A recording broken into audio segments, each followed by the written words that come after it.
I think I got it. Let me know how the audio and video is, if you can see and hear me.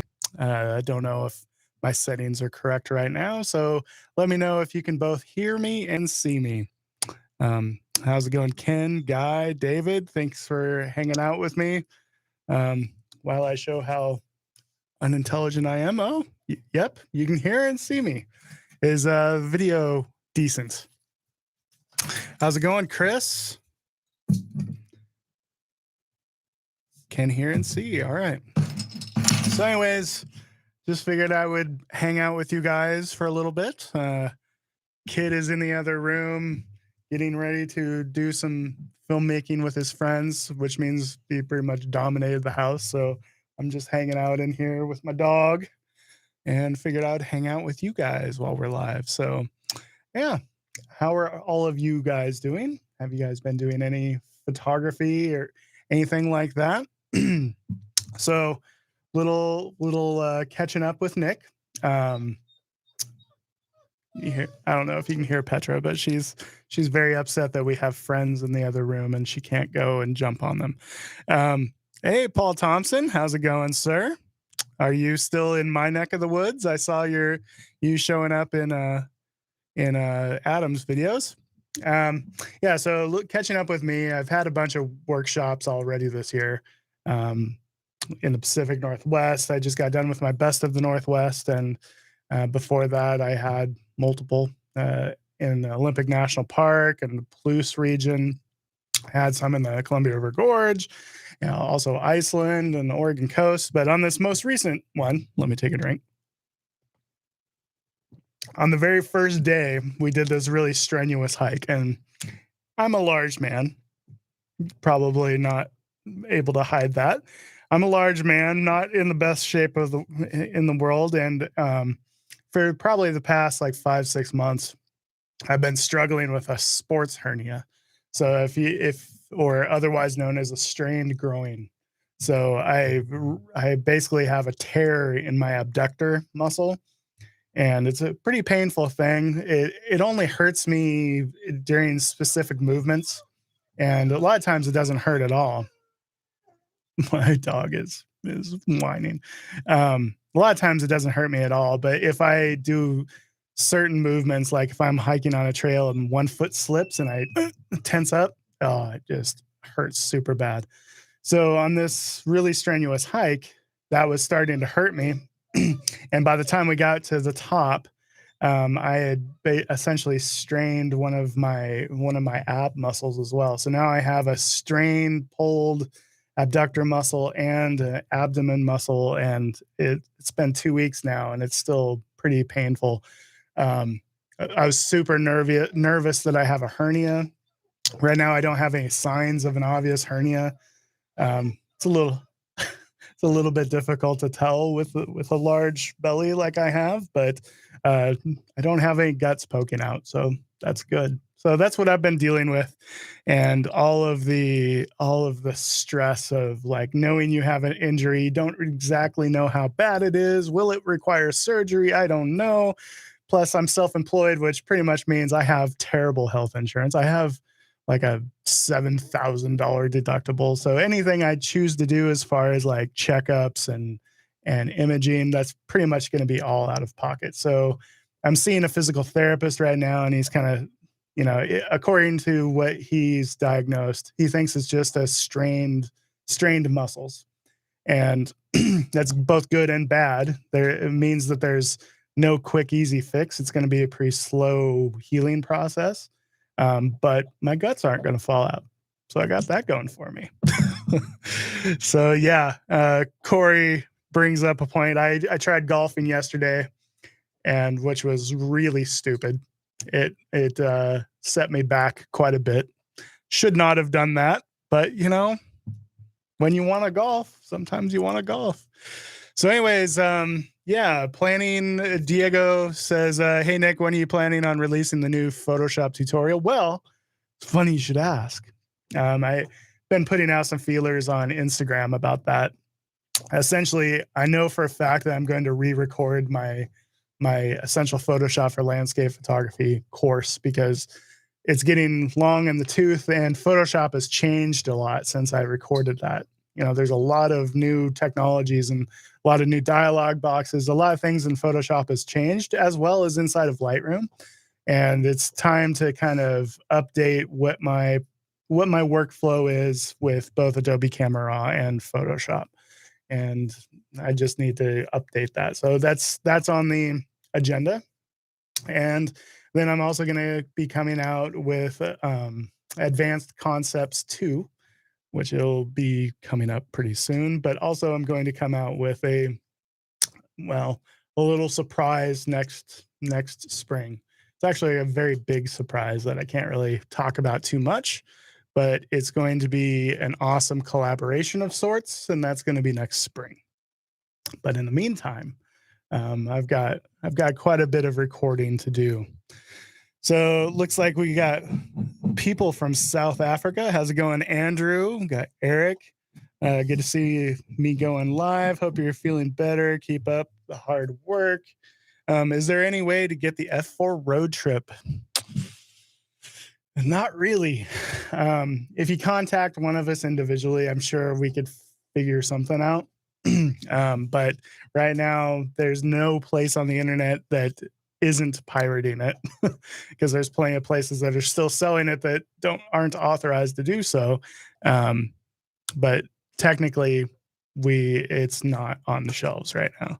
How's it going, Barb? Good to see you. Looking forward to the new tutorials. Hopefully I'll do a decent job at them. There's no guarantees. Yeah. So hello from Canada.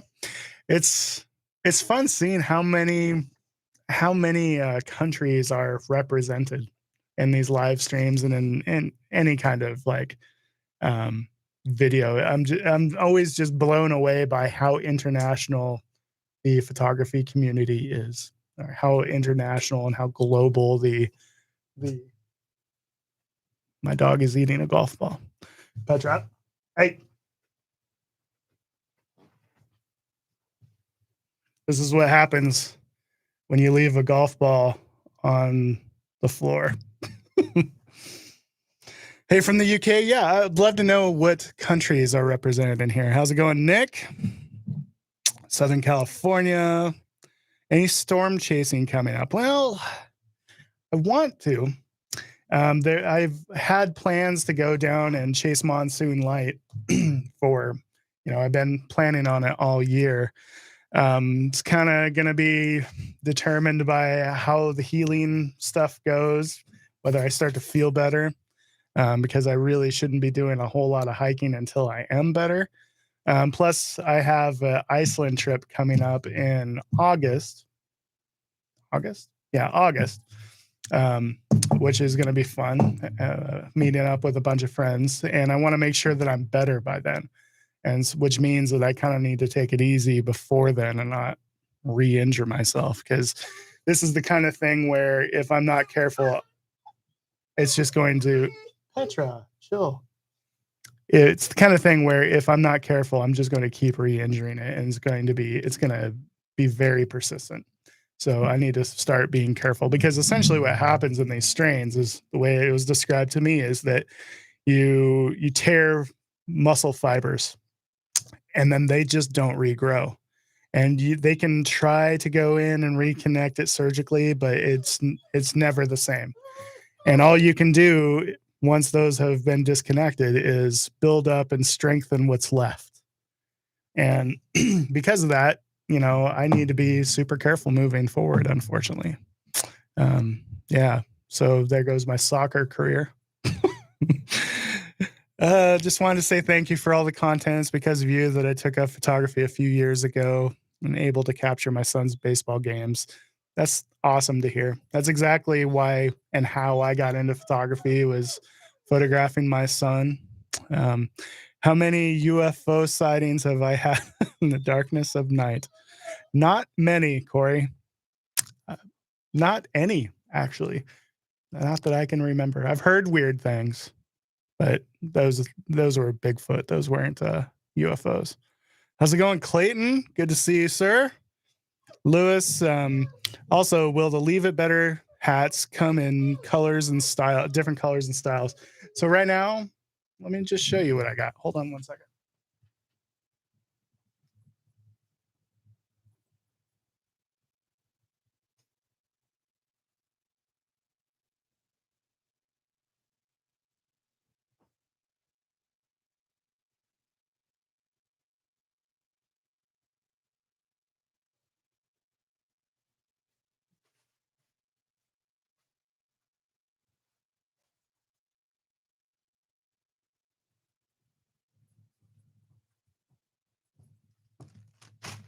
All right.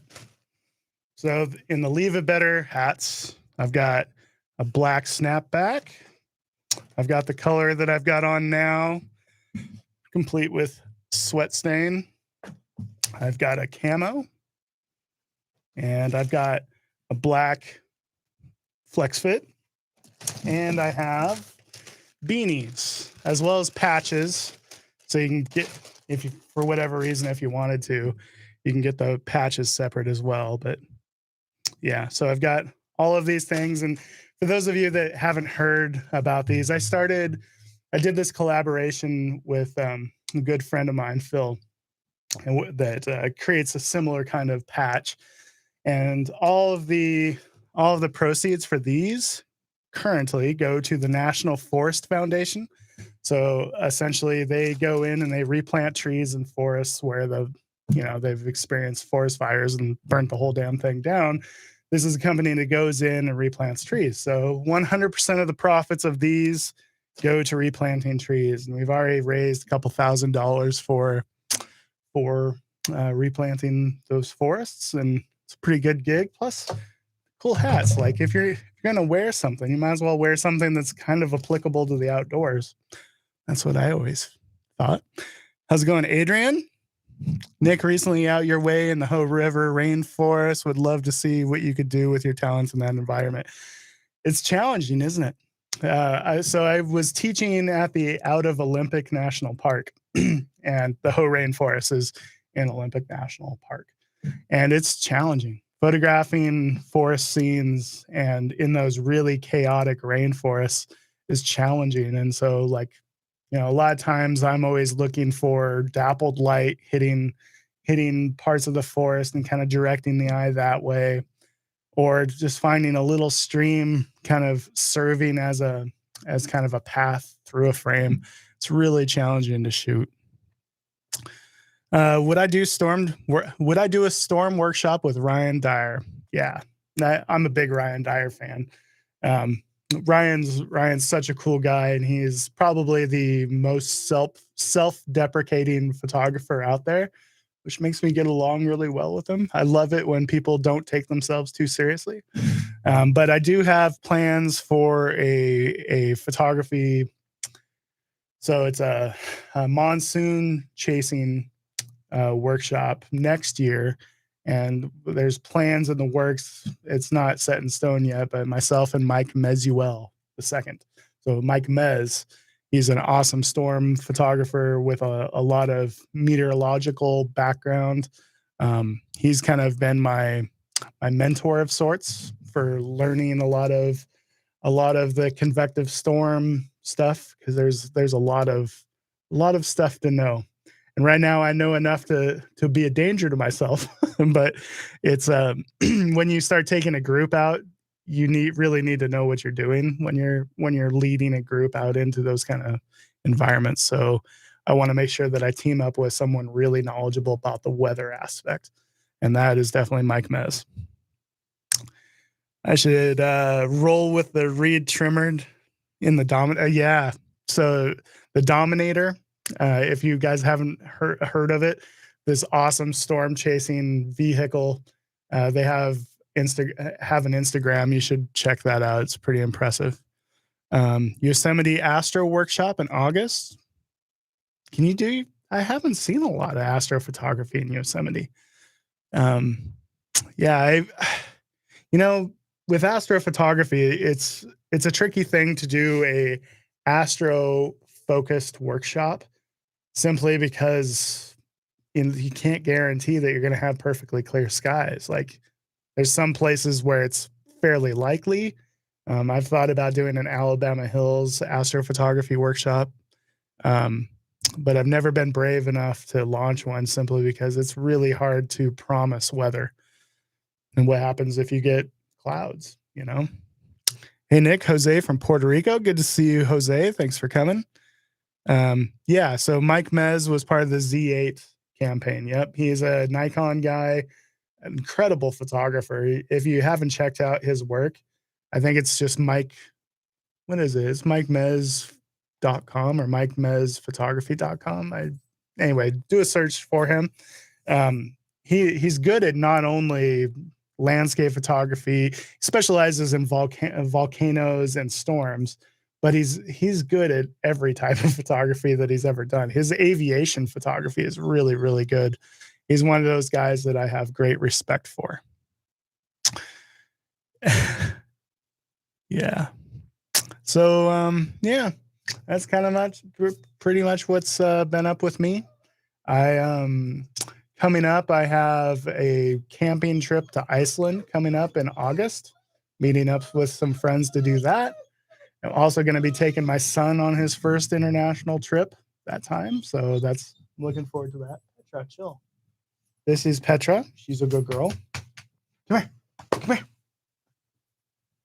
This is Petra. Petra. Petra. This is Petra. And since we have friends in the other room, she wants in there so bad. And then, so that's in August. September, I'm teaching at Out of Moab. So that's a night photography centered conference. And it's me and 4 or 5 other instructors. It's actually going to be a pretty small conference. I think there's 36 people. And there's still a couple spots left on that if anybody's interested. You can just do a search for Out of Moab. It's basically, we're doing astrophotography in Arches National Park, Canyonlands. It's going to be pretty cool. And then what else do we got? Then October, November, I have Oregon Coast workshops. And I think that's about it. Next year, I'm teaching a workshop in Patagonia with my buddy Thor. Really looking forward to that. That's another reason that I gotta get my stuff right. I think it can't be going out because Patagonia, those are going to be some really long hikes. You know, we're talking like 8-mile round trip hikes, which is a long ways for a Nick Page. And I can't be doing that with torn leg muscles. That wouldn't be good. So got to get stuff healed by then. Yeah.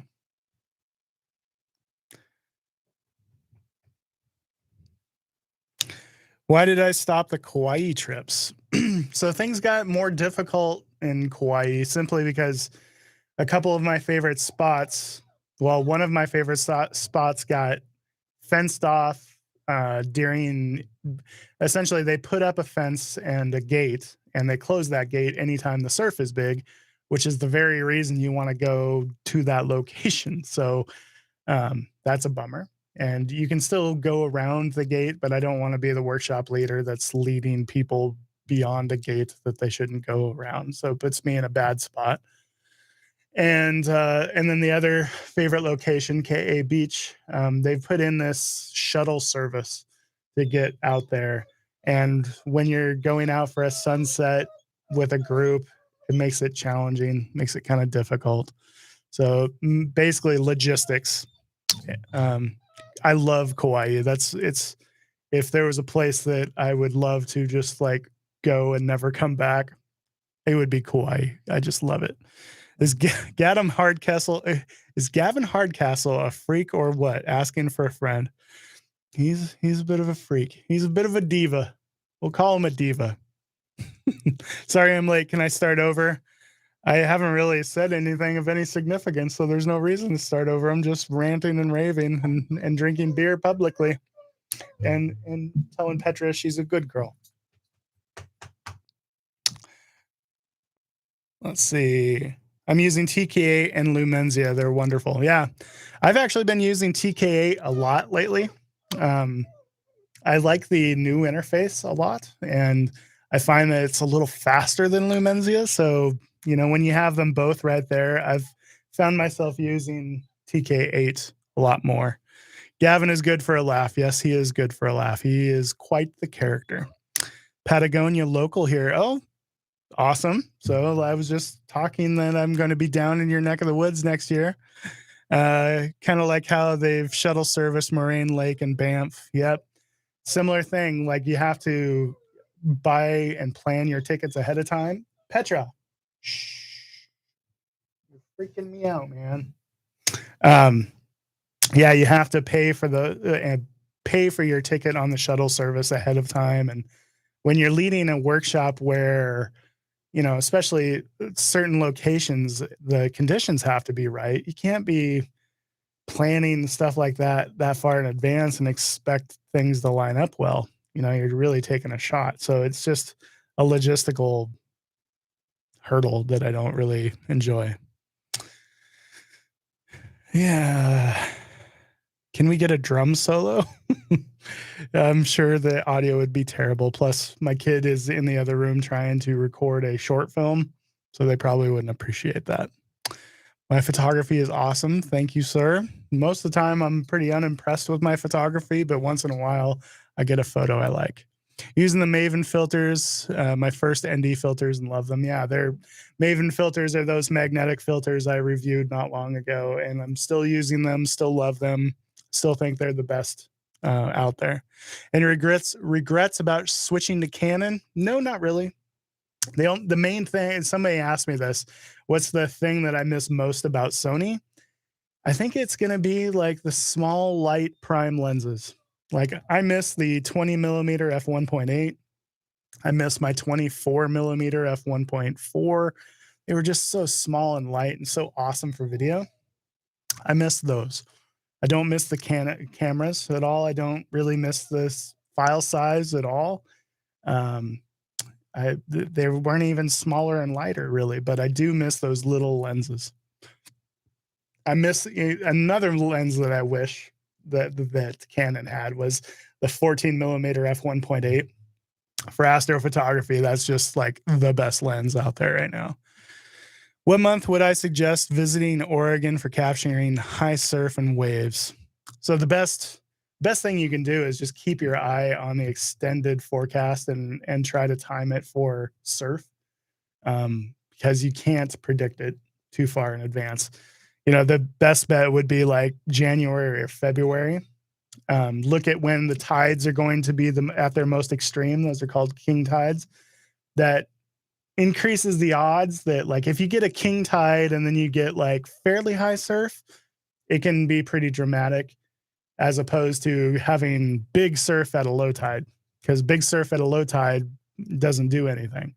So, you know, if you can time it for those winter months when you're likely to get those winter storms, that's when you should do it. How's the R5 battery life? Definitely not as good as Sony A7R4 was. Yeah, it's not as good. The R5 battery life, if you use the new batteries, is it's decent, but when you start using like the older style batteries, I tend to get like, you know, just cheap off Amazon, some like third party cheap generic batteries, and they don't last long at all, but they're cheap. So I just make sure I've got like 3 of them in my bag, and that's good enough for 2 days. So 14 millimeter f1.8 has me locked on Sony at the moment. Never thought I'd be in love with the lens as much as, yeah, that 14 millimeter G Master is an excellent lens. And I don't think that other camera systems are going to come out with anything quite as good as that for a while.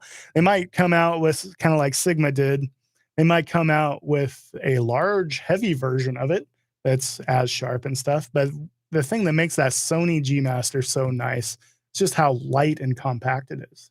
It's not a big, heavy beast like the old Sony Art or Sigma Art was. That thing was giant.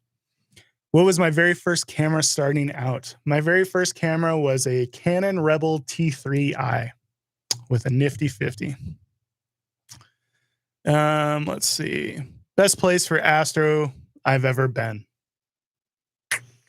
Death Valley is very dark.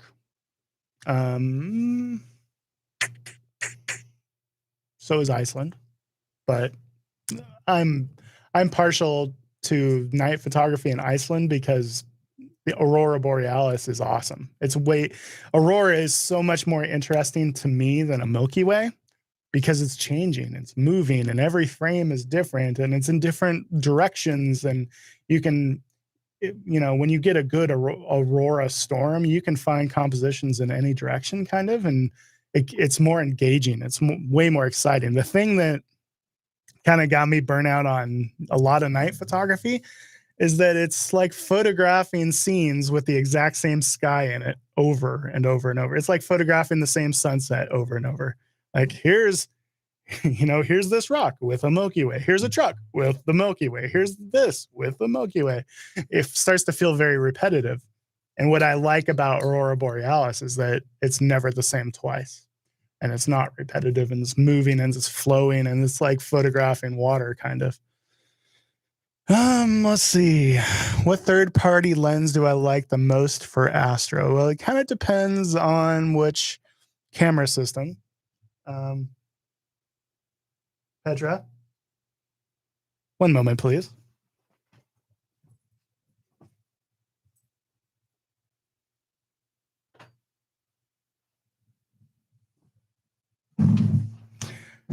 She found a microphone with a dead cat on it, and now it's a very dead cat. Anyways, depends on which camera system you're on. Like, for example, I'm on the Canon camera system, and when I was going to Iceland this last time, I rented the old Sigma Art 14 millimeter f1.8 EF, which is the old mount, and it's a great lens for astro, but it's big and heavy, and it's not as nice as the Sony for sure. But one of the benefits of getting those older lenses, before mirrorless lenses, is that they're not focused by wire. So when you can literally turn it to infinity, and it's going to be at infinity. And I find that focusing mirrorless lenses at night they're so much more touchy, and I don't enjoy focusing them manually, not nearly as much as an old, actual physically focusing lens. Yeah, Petra is naughty. Any plans to do more wildlife photography on the channel? Yeah, I'd like to. I'd like to do any photography on the channel, really. I haven't done much landscape photography simply because, well, that's kind of a loaded thing. So the reason you don't see more videos on YouTube from me is because when I go out to shoot and I have this choice of, am I going to film this shoot or am I just going to be a photographer? Sometimes I remember all of those mean trolling comments and I'm like, you know what? I don't feel like filming all of this for those bastards today because it's so much work. And I find that some of those trolling comments kind of undermine my motivation to go out and create content because those comments stick in your memory, and it just undermines my motivation when I go out to film because honestly, it's a lot of work, and it's kind of nice sometimes to just be a photographer and just enjoy being out there and listen to the birds chirp and not have all these responsibilities and not be like rushing the whole time to get all these camera angles and film myself putting my camera on the tripod 3 times. Petra, chill.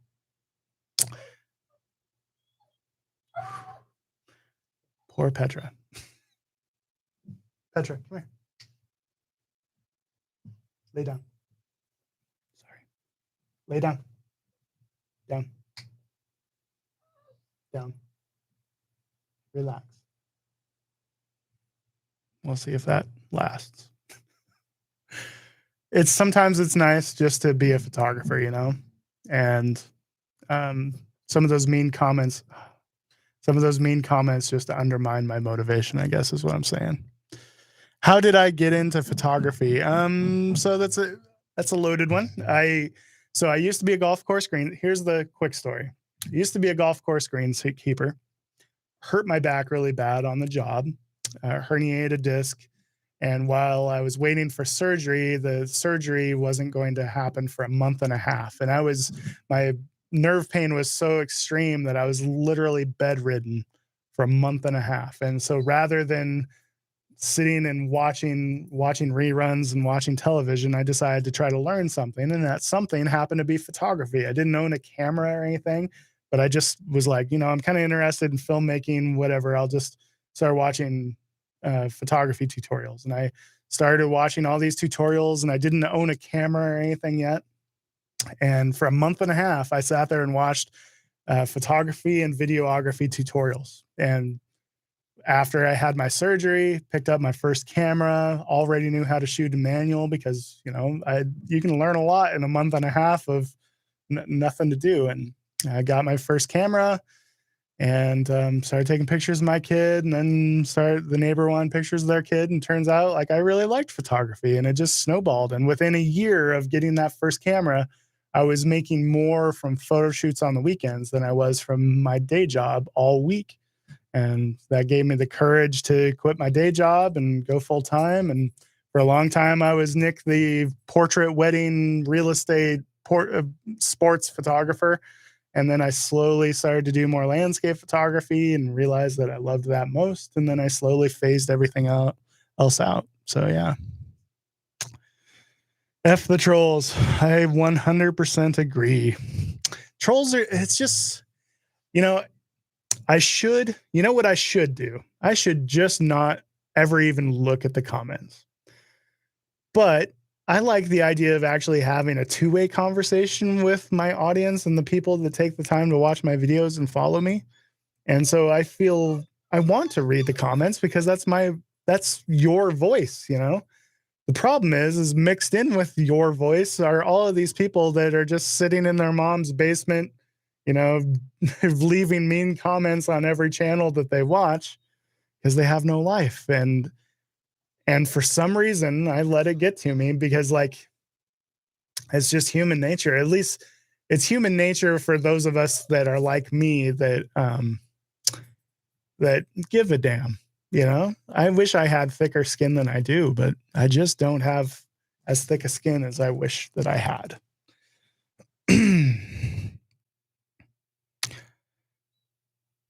I was recently gifted an A7R5 for my birthday. I'm a landscape photographer based in New Mexico, and I want to start making money from my photography. How can I go about doing that?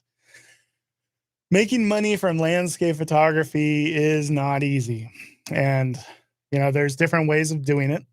Selling prints is one, but honestly, you're not going to make as much money from that as you would like because there's a lot of photographers out there, and it's a very competitive market. You can be like me and share your knowledge with others, and people pay for that. Another thing that you could do is like something that I've kind of started doing is that, real estate photography and golf course photography and those kinds of things. There's a lot of tie-in to landscape photography. It's a very similar skill set. And it was actually my experience with real estate photography that helped me get better at landscape photography.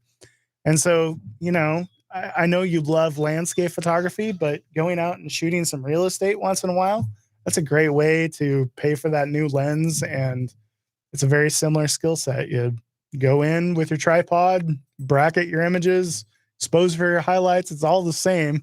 It's just got a little bit more hand of man in there. What's my take on AI and its impact on landscape photography? So let me take a drink of my beer. I'm not drinking enough. The stuff that AI is capable of doing right now is insane. And it's scary in a lot of ways. Like one of the things that I'm nervous about is like the fact that, and we've kind of been here for a while, but you cannot believe any image that you see anymore. You just can't. And I worry about like, what's that going to mean for like news cycles and like what, it used to be that an image gets sent in, like, here's a picture of this crazy thing happening, news at 11. Well, there's going to be a lot of just fake images and videos sent into news outlets, and that's scary. There's implications there. You can't believe any photo or any video anymore, and it used to be that was the hard evidence, but now it's no evidence at all. And it's putting us in this really strange place of he said, she said, essentially, because if visual evidence is no longer evidence, what is? What is evidence? It's yeah. What is evidence? DNA, I guess. Like that's about it. Like because yeah. So there's that whole thing. But from a creative standpoint, there's a lot. I think you're going to see a lot of people that were very heavy editors anyway, really embracing AI stuff because, their gloves were already off. They were doing whatever they wanted to do, and reality was not going to get in the way of their creativity. And there's those people. And then there's people like myself that, I don't do it so much for the end result. I do it for the experience of doing it. What makes me happy isn't to have like this amazing polished image on the wall that I faked half of. What makes me happy is going out and trying to chase that down and trying to find it. And then when I finally do get those sets of conditions to line up with a location, that's what makes me happy. That's the fun part for me. And so for someone like me, it doesn't really change anything. I think that it's going to make a lot of people sit down and ask themselves, why do I do what I do? And everybody already has to kind of draw that line in the sand of, how much editing is too much editing, because that's already different for everybody. And now AI, just especially with the generative fill and all of that, it gives a new set of tools to those people that are, reality is not going to get in the way of their art. It gives those people a new set of tools. But for people like me, it just, I don't know, it doesn't do much of anything, because my enjoyment never came from the final result. It came from the chase, the hunt, the experience of being out in nature, and the experience of actually experiencing those either peaceful moments or those dramatic moments or those lightning bolts. Because like, for example, over here, I'm sure you wouldn't be able to see it, but I have a giant print of that lightning bolt that I caught in Arizona 2 years ago. And, I could just generate that through AI and I would have zero sentimental attachment to it. But that image, I have a ton of sentimental attachment to it, because it was this last day of this trip. It was the last shoot of the trip. It was Michael Shane Bloom's birthday, and then boom, lightning strikes the very mountain that we're happening to point our camera at, and it was a really awesome moment that I'll remember for the rest of my life. And AI can't replace that, and it doesn't. Therefore, AI doesn't really impact me. So yeah.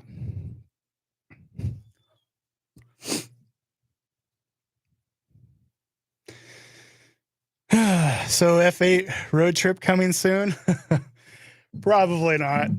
I do have plans to hang out with Thomas again soon, but I don't know if there's going to be an F4 season 2. Netflix never picked it up. Yeah. So, anyways, I hope that you guys are well. Like, I have not had the opportunity to read through all these comments, but one of my favorite things is to go back afterwards and start reading them. Yeah. Hope you guys are all well. I hope to do more videos soon. I really want to do more in the field stuff. I want to do it for me, because I enjoy going out and filming those things and then watching them like a couple years later and then reliving the trip through the video that I made.